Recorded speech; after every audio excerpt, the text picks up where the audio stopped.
Queria, queria convidar a amada igreja a ficar de pé, por favor. Não por mim, mas em reverência à palavra de Deus. Nós vamos ter, quem puder, claro, né, gente? Eu queria convidar você a abrir suas Bíblias no Evangelho de Jesus Cristo, segundo escreveu Lucas, no capítulo 17. O Evangelho de Jesus Cristo, segundo escreveu Lucas, no capítulo 17, a partir do versículo 11 ao 19. Evangelho de Jesus Cristo, segundo escreveu Lucas, capítulo 17, versículos de 11 a 19. Se alguém está perto de você, está sem Bíblia, por favor, olhe para o seu lado, veja se alguém está sem Bíblia. Fique perto dele, ajude ele nessa leitura. É tão bom quando isso acontece, para que a gente possa. Se alguém está com dificuldade de encontrar também, eu tenho umas Bíblias em casa, pastor, eu vou trazer para também fazer aqui, para colaborar, porque é tão bom a gente confirmar o que está sendo lido. É por isso que crente anda com a Bíblia embaixo do braço, não como uma muleta, mas como símbolo, como significado de que ele é um seguidor de Cristo. O Evangelho de Jesus Cristo, segundo escreveu Lucas, capítulo 17, versículo 11 ao 19, é um relato bastante conhecido.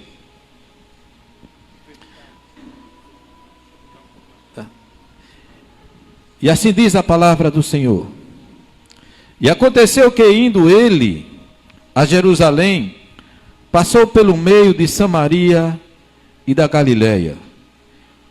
Entrando numa certa aldeia, saíram-lhe ao encontro 10 homens leprosos, os quais pararam de longe e levantaram a voz, dizendo: Jesus, mestre, tem misericórdia de nós.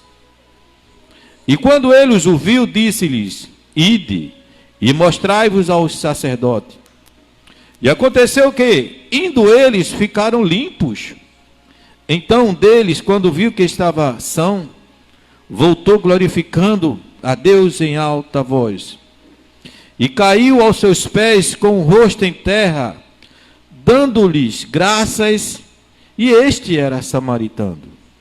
E respondendo Jesus disse: Não foram 10 os que foram limpos? E onde estão os 9? Não houve quem voltasse para dar glória a Deus, a não ser este estrangeiro? E disse-lhe: Levanta-te e vai, a tua fé te salvou. A igreja pode dizer amém? Amém. Pai, muito obrigado, Deus, pela oportunidade de mais uma vez estar na responsabilidade, Deus, de ser um canal do céu para as ovelhas na terra, Deus. Que não venha eu crescer, mas que o Senhor venha sempre a ser exaltado, Deus. Abençoa todos que estão aqui, meu Deus, com a tua palavra. Entra, Senhor, no coração, e o teu Espírito Santo faça o mover, que convença do pecado, da justiça e do juízo. E nos dá a tua graça, meu Deus. Em nome de Jesus. Toda a igreja pode dizer amém? Amém. Podem tomar assento, amados.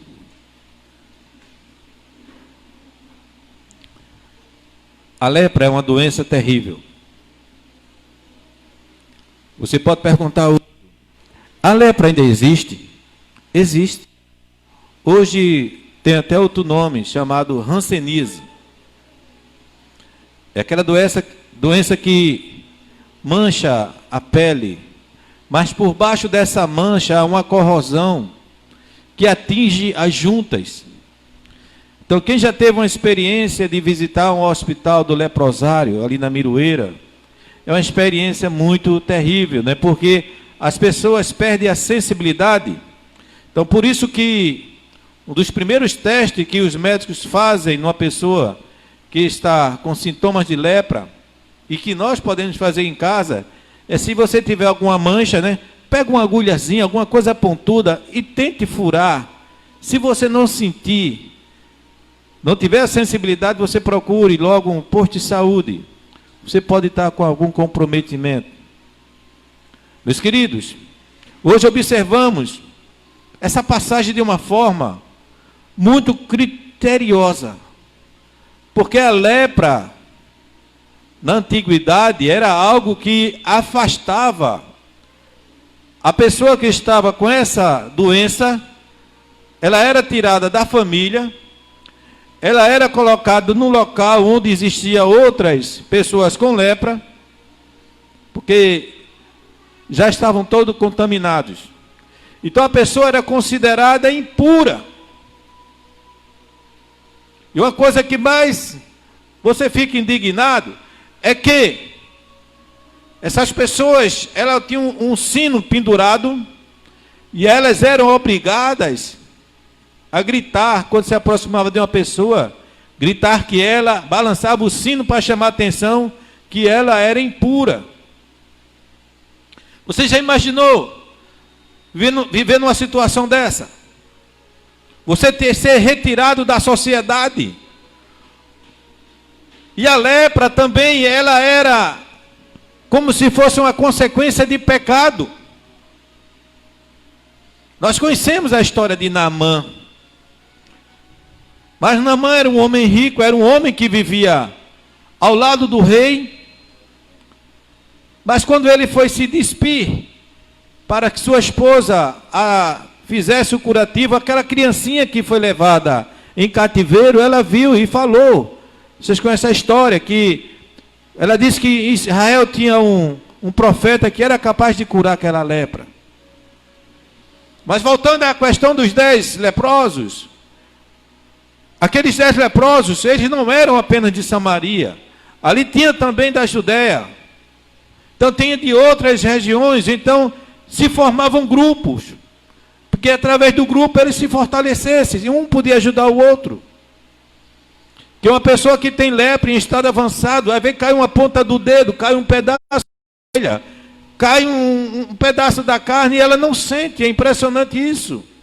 A pessoa entra em decomposição viva.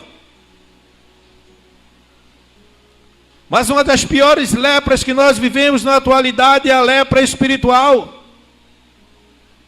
É uma lepra que nos afasta da família, que nos retira de dentro de casa. Muitas vezes pessoas são levadas e atraídas pelas propostas da vida e o torna leproso. Então, esse evento na vida de Jesus, ele estava a caminho de Jerusalém pela última vez antes de ser morto. Jesus não parava, Jesus por onde passava, ele atraía as pessoas que estavam enfermos. Não tem sido diferente nos dias de hoje. Quando as pessoas sabem que alguém de cura, pode ficar certa que essas pessoas se aproximam. E muitos curandeiros se aproveitam disso. A gente vê nos noticiários, pessoas dizem que curam, mas segundo as intenções vão lá e molestam mulher, molestam jovens, e de repente é descoberto porque não há nada que esteja em oculto, que não venha a ser levado à luz. Então pessoas que se aproveitam e enganam a serviço de Satanás. Então, Jesus, ele passando por Samaria, ele entra numa aldeia, onde vivia 10 leprosos, que ao vê-lo, eles passam a clamar. Talvez a gente não consiga muitas coisas, porque a gente não clama. A gente só faz aquele pedido. O clamor é o último estágio de um pedido. É quando uma pessoa já não tem mais a quem recorrer. Ela já sabe que não tem mais recurso nenhum. Então ela começa a gritar de dor. Ela começa agora a entrar em desespero. O clamor já é um ponto desse, é um desespero. O clamor, geralmente, ele é acompanhado de lágrimas. Ana, quando chegou ali naquele local, ela começou a clamar a Deus, pedindo por um filho. E ela fez esse clamor em silêncio. Esses leprosos, eles quando percebem que é Jesus Por onde Jesus passava, multidão o acompanhava. Isso é muito importante. As pessoas estavam atrás de pão, as pessoas estavam atrás de cura, as pessoas estavam atrás de libertação. E Jesus oferecia tudo isso, porque até hoje ele disse: eu sou o caminho, a verdade e a vida. Ele continua sendo tudo isso. O caminho, a verdade e a vida. E eles clamam: mestre, tende compaixão de nós. Eles se uniram para clamar. Quando a gente pede muitas vezes: gente, venha para a igreja, é encontro de oração. Outros são círculo de oração, outros são reunião de oração. É porque juntos o nosso clamor vai mais forte. Quando nós estamos unidos, o inferno se estremece, as cadeias se abrem, os cegos começam a enxergar, começam a andar, porque o clamor tem chegado ao trono da graça. E Deus, Ele se comove com seus filhos.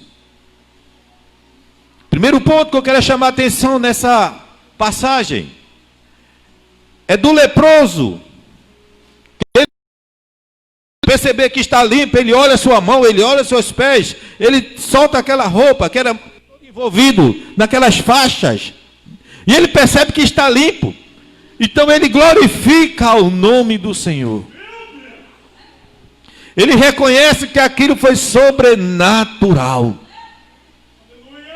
Ele reconhece que não foi aquele tratamento que os sacerdotes recomendavam, porque só o sacerdote podia ter contato com o leproso. É tanto que Jesus diz: vai e se mostrem aos sacerdotes, porque ele é quem dava o diagnóstico se aquela pessoa estava curada ou não. Era praticamente impossível ser tratado. Então o primeiro ponto que eu vejo aqui é gratidão. Porque se você não agradece o que você ganha, dificilmente você receberá de novo alguma coisa. Se você não é grato pelas coisas, até vezes, Senhor, obrigado, né? Eu tenho que ter uma ladeira tão grande para subir, rapaz, não vou conseguir não. Aí você começa de passo a passo, para um pouquinho, quando chega lá em cima você diz o quê? Graças a Deus, consegui. Sabe por quê? Porque o fôlego é Ele quem dá. A força é Ele quem dá. O impulso e o empurrão é Ele quem dá. É diferente. Então vimos nesse relato que é gratidão e tem ingratidão também. Muitos ficaram tão eufóricos que não se deram de conta que deviam agradecer. Eles valorizaram mais o homem. Quem tem que dizer que eu estou curado é o sacerdote. Mas Jesus já tinha dito, né? Vai e se mostra. Porque quando o mestre manda, porque as coisas já aconteceram. Amém? Quando Jesus disse: ó, está feito, o papel está assinado, está carimbado, já aconteceu. Você tem convicção, isso se chama-se fé. Mas aquele samaritano brecou assim, de espera aí, algo aconteceu. Então, o que é gratidão? O verso 16 diz que um único leproso estava dando-lhe graças. Uma palavra que significa ser grato é expressar gratidão. Muito obrigado, Senhor. Eu te agradeço, Senhor. Quantos têm feito isso aqui com o que ganha? Quantos têm feito com o ar que respira? Quantos têm feito agradecendo ao se deitar na cama, ou se ajoelhar, ou de pé, agradecer o dia que você passou? Entregar a Deus aquela página, aquele dia de manhã entregou em branco: Senhor, aconteceu isso, aconteceu aquilo, mas teve livramento aqui, teve reconhecimento aqui. E se você passa, para que o teu dia não passe em branco, para que o teu dia seja feito da obra e da graça de Deus, porque é o favor que não merecemos. Então, os cristãos são ordenados a serem gratos. Nós somos, assim, é orientado, mas também a palavra diz que nós somos ordenados.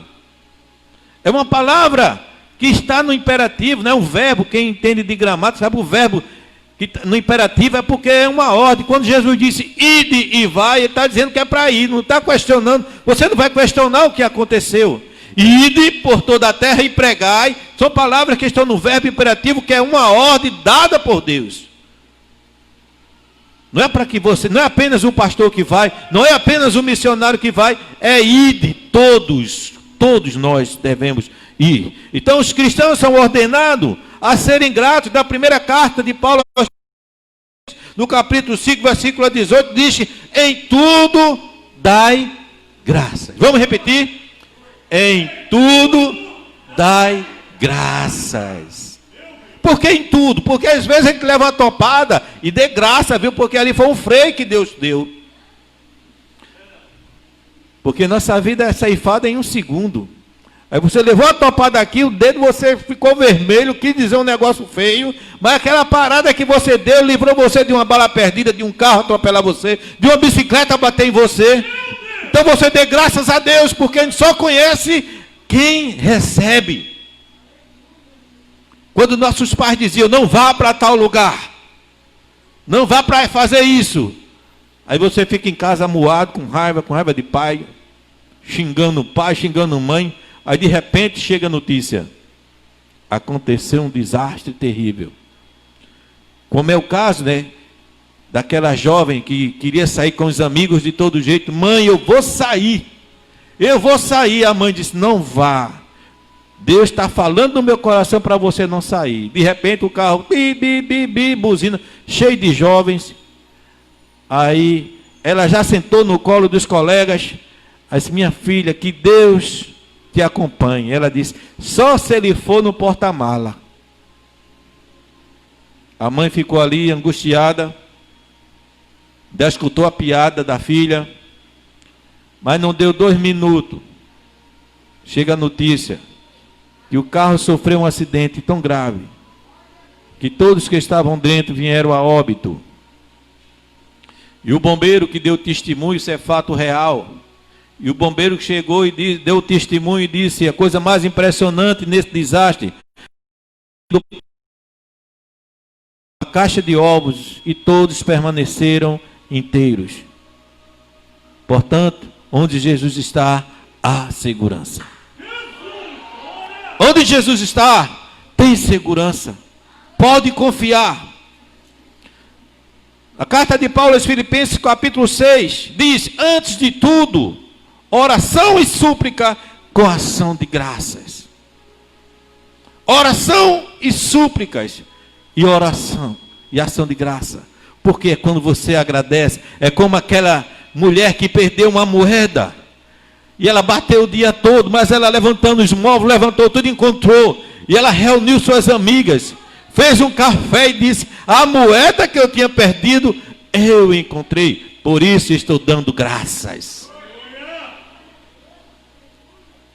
É tremendo. Em tudo, dai graça, ora e suplica. Em Efésios 5:20 diz, devemos estar sempre dando graças a Deus por tudo. Sabe o que é tudo? Quando ele diz tudo, é tudo. Não é só as bênçãos não. Às vezes as coisas acontecem para a gente, que é para a gente baixar o fogo, que é para a gente ficar em casa. Às vezes dá uma dor de cabeça, rapaz, eu queria tanto ir, mas não vai não. Deus disse, não vai. E se tu tem mais, pior. Não é? Aí de repente a pessoa quer ser o tal e Deus não permite nem sair de casa. Causa um AVC, causa uma situação complicada. E a pessoa termina passando por privações por resto de suas vidas. Porque entrou em desobediência. Saul, quando recebeu a ordem que Samuel tinha dado da parte de Deus, disse que era para matar rei, matar todo ser humano que tivesse, inclusive criança, mata todos os bois, todas as ovelhas, não traz nada, porque essa guerra é minha. Era Deus guerreando com o inimigo. Deus só mandou ele ir para lá, para mostrar que Deus era na vida de Saul. Mas quando chegou lá, Saul viu aquele gado gordo, preservou a vida do rei, Mas quando Samuel chega e escuta o bli, bli, bli, bli, os bois com aquele sino batendo, ele disse: Saul, a ordem foi matar todos. O que é que o rei está fazendo aqui? Saul, é melhor obedecer, né? Do que sacrificar. Vamos repetir? É melhor obedecer do que sacrificar. Obedeça. Não faça sacrifício de todos. Em Mateus 11:25, Jesus agradecia a Deus por revelar sua mensagem aos pequeninos. Jesus estava falando de crianças, mas também de nós, porque para ele nós somos os irmãos mais novos. Quem é do tempo que brigava assim, né? A gente não tinha muito recurso, mas o maior recurso que nós tínhamos era quando a gente tinha um irmão mais velho. E quando a gente era afrontado na rua, olha, não vê não, porque eu é meu irmão mais velho. A gente fazia isso, não era, pastor Valder? Eu tinha uma reca de irmão, primo, eu com a sequela de paralisia, porque eu não andava direito, minhas pernas ficaram um arco, parecia uma roda de bicicleta. Eu aprendendo a andar quando tudo isso me acontece. Mas minha mãe era uma mãe de oração. Quando ela morreu eu tinha 5 anos. Mas ela me deixou sendo tratado. Então eu sofria muito bullying. Hoje é bullying, mas eu nunca liguei para isso não. Me chamavam de tanta coisa, mas eu nunca liguei para isso. E eu batia a bola com os meninos. Primeiro porque eu era o dono da bola. Então se não fosse jogar, ninguém jogava. Mas uma coisa Deus me deu. Eu sofria a pólio, mas Deus me deu inteligência. Então na escola eu me superava naquilo que os outros tinham dificuldade. E isso fazia com que todos se aproximassem de mim. Não se preocupe com quem fala de você, mas o que atrai você às pessoas é Cristo na sua vida. Quando você tem Cristo, você atrai multidões na sua vida. Pessoas vão se aproximar de você porque você é diferente. Porque você tem o brilho de Cristo. Então o cristão percebe que necessita ser grato. Não apenas em alguns momentos, mas em todos os momentos e em todas as circunstâncias. Dessa pandemia muitas pessoas pereceram, mas também muitas se recuperaram. Muitas estão dando testemunho. Eu sei que alguns de vocês aqui perderam algum ente querido nesse momento. Não só pela pandemia, mas por outra doença. Mas eu quero te dizer, assim como está escrito em Eclesiastes 3:3, que há tempo para tudo debaixo da terra. Tudo que acontece, Deus tem controle. Jamais pense que alguém foi antes do dia. Deus reservou aquele dia para a pessoa. Então nisso nós devemos dar graça. Nisso nós devemos dizer que o Senhor tem o controle da nossa vida.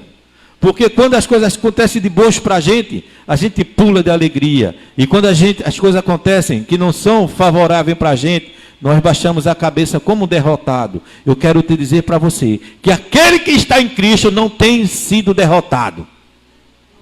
Aquele que está em Cristo é nova criatura. Jamais você vai ser derrotado. Porque Jesus é aquele que guerreia por você. No texto encontramos apenas um verdadeiramente grato.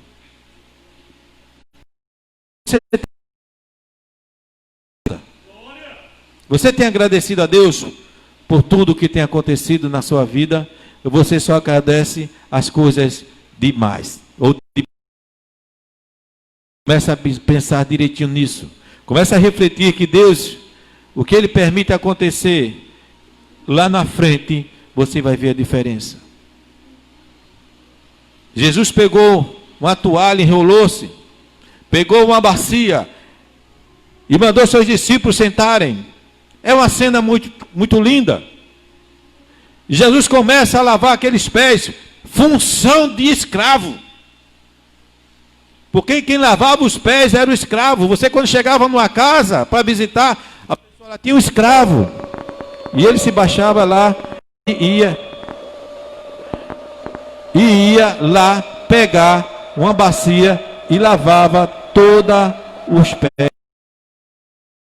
que era muita poeira.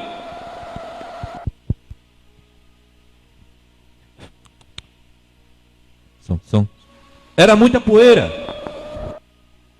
Então os pés eram lavados fora. E Jesus faz aquele gesto ali. Ele vai lavando de um em um. Vem Bartolomeu, lava. Vem Judas, lava. Vem Filipe, lava. Vem João, vem Tiago.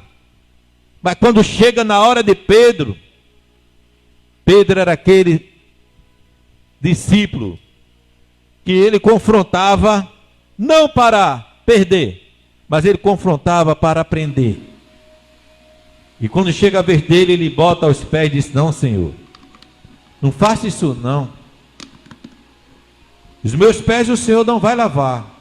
Mas Pedro estava dizendo isso porque sabia que a função de Jesus não era aquela. Jesus era um mestre.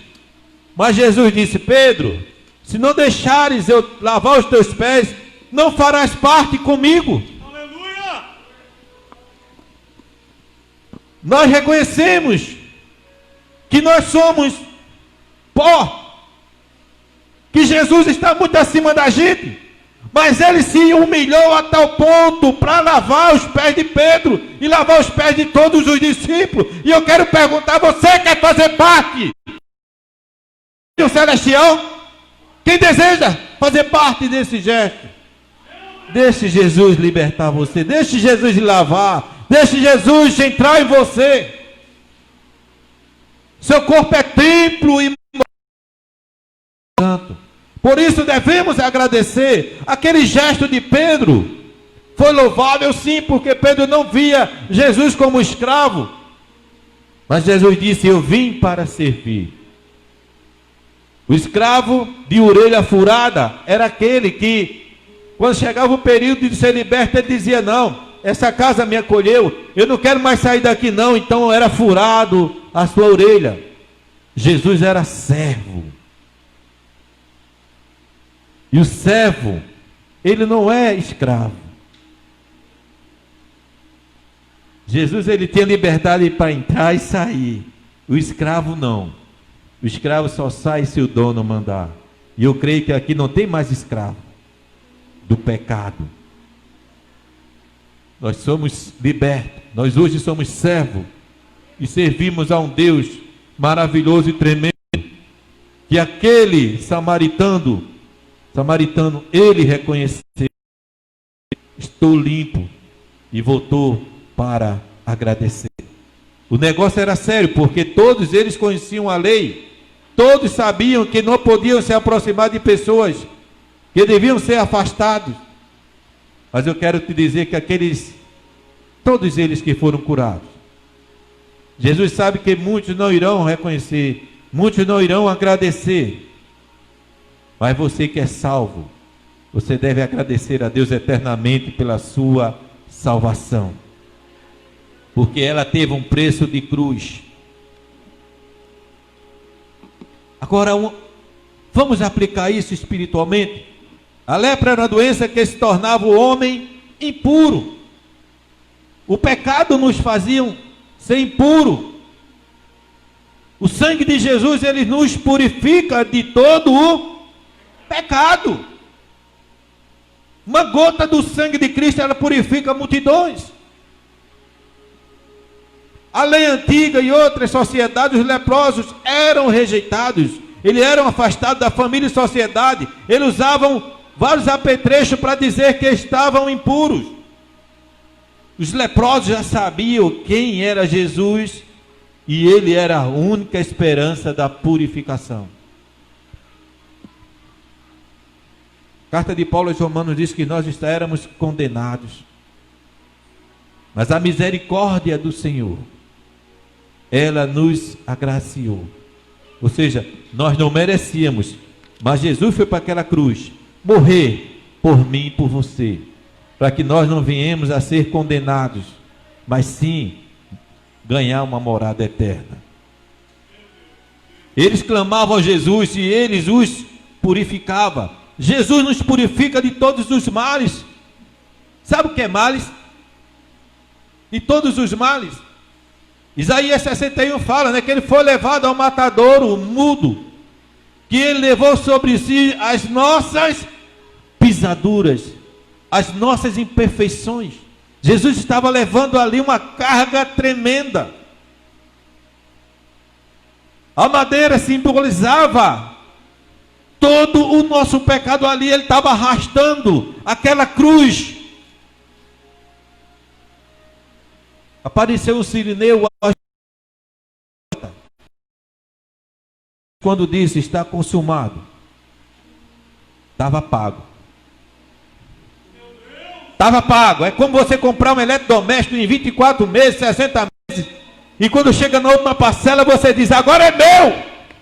O banco não vai tomar não, porque é meu. Jesus, quando está consumado, é meu, você é meu. Na churibicanda, na malha, sério.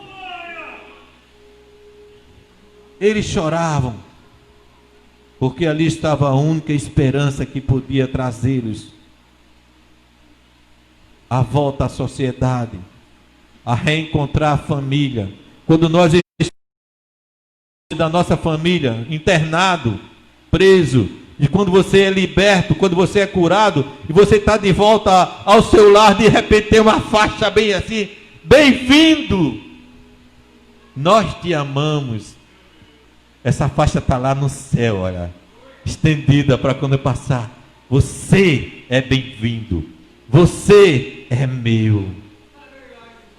Você vai, ó, passar pelaquela rampazinha assim, chegar, e Jesus de braços abertos dizendo: sois meu. Aleluia! Glória a Deus. Eita, Senhor. Ele é o caminho. João 14,6. Temos que ir. Se Jesus é o único caminho, nós temos que seguir esse caminho. Só Ele leva ao Pai. Só Ele leva ao Pai. Aleluia! Só Ele tem essa condição. Eu sou o caminho. Ele diz: eu sou a porta. Aquele que abrir a porta entrará. Quem tem esse desejo aqui no coração, gente? Oh Deus, que coisa linda. Que coisa linda você, quando abrir aquela porta lá. Está lá os anjos em grande festa. Está um banquete tremendo esperando você. É tão bom, pastor, aqui. Porque quando a gente termina, toda vez tem banquete. Assim será no céu. A gente está ganhando experiência aqui, para não ser mal comportado no céu. Para fazer a diferença. E dizer assim: já estou acostumado, porque Deus me dava banquete todos os dias. Deus dá banquete no céu, e dá banquete espiritual, e dá banquete na terra. A vida está no Filho. Jesus disse: eu sou a vida.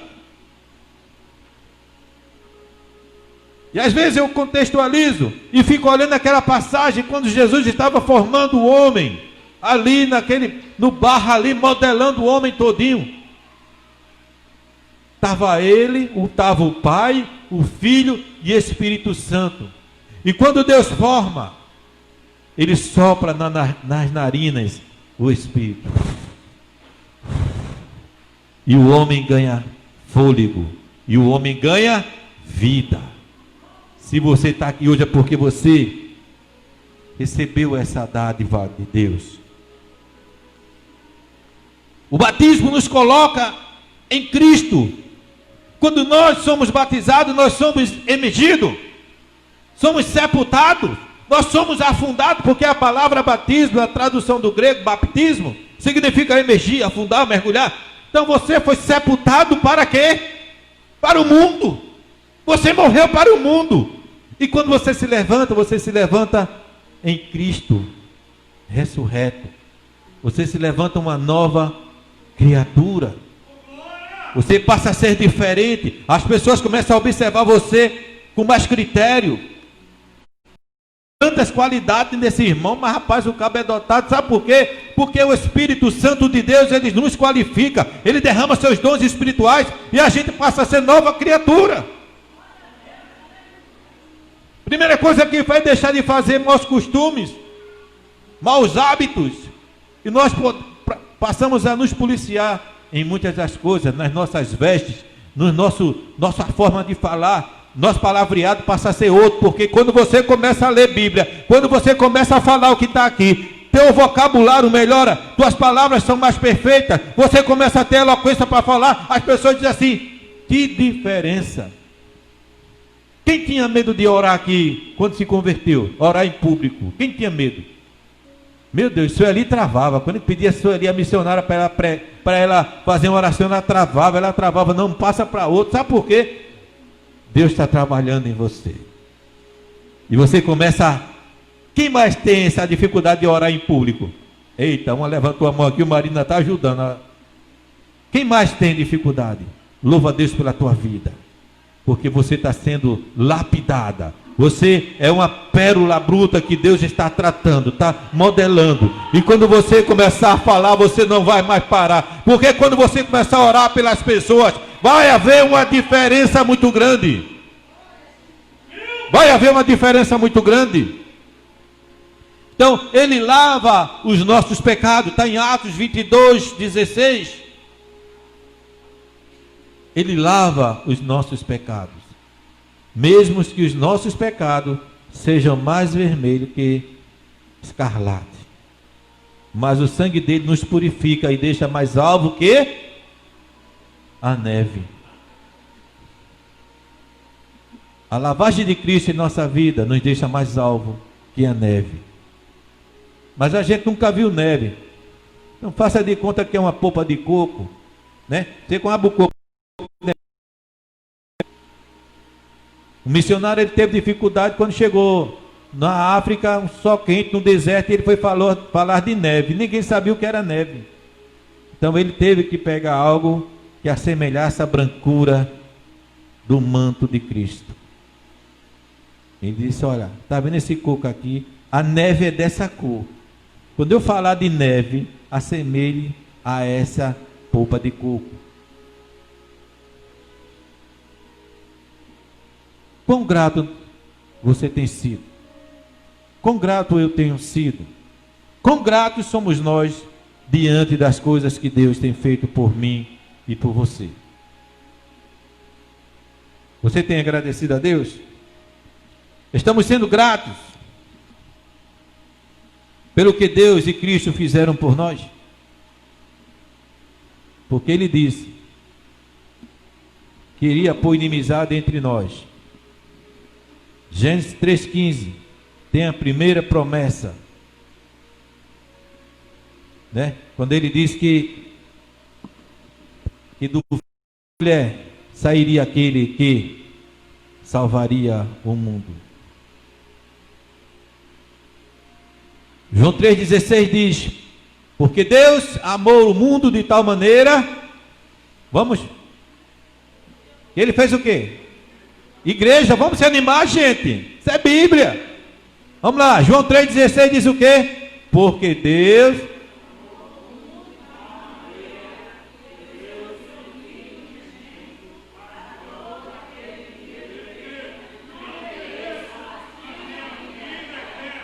Vamos repetir isso de novo para que seja escutado. Para quem está escutando através do Facebook. Vamos lá. 1, 2, 3. Porque Deus...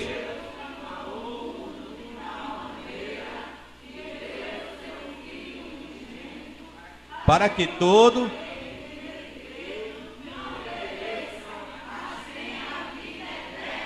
Amém. Glória a Deus. Você pode glorificar, aqui pode agora, aqui pode dar aleluia, porque nós somos livres, nós somos libertos. Ele tirou de nós as nossas lepras, Ele levou sobre si as nossas pisaduras. Vamos observar na relação dos leprosos, pelo fato de eles serem samaritanos. Olha, não importa de onde você veio, se você veio de São Paulo, se você veio do Rio de Janeiro, se você veio aqui de Recife, se você veio de Caruaru, não importa. Se era samaritano, que havia uma briga, né, entre samaritanos e judeus. Então os judeus não falavam com os samaritanos, mas Jesus deu grandes exemplos aos samaritanos, inclusive daquele pessoa que foi assaltada, quase morre de tanto ser espancada, e passa um levita, olha e não faz nada. Passa um sacerdote, olha para aquele homem caído e não faz nada. Aí vem um samaritano, vem e acolhe aquele homem, coloca no lombo do seu animal, coloca na hospedaria, trata dele, deixa dinheiro extra, porque se for necessário ainda diz: se caso houver algum gasto a mais, na volta eu acertarei. Então não importa de onde você vem, não importa a tua condição financeira, tua cor, tua raça, Ele só quer libertar, salvar, sarar. Ele quer levar você para perto do Pai. Estamos reservando tempo para agradecimento? Você tem reservado algum tempinho, Senhor? Quero te agradecer. Olha, Deus, até um louvor que a gente escuta, que toca na gente, você diz assim: glória a Deus, graças a Deus, porque essa palavra encheu o meu coração.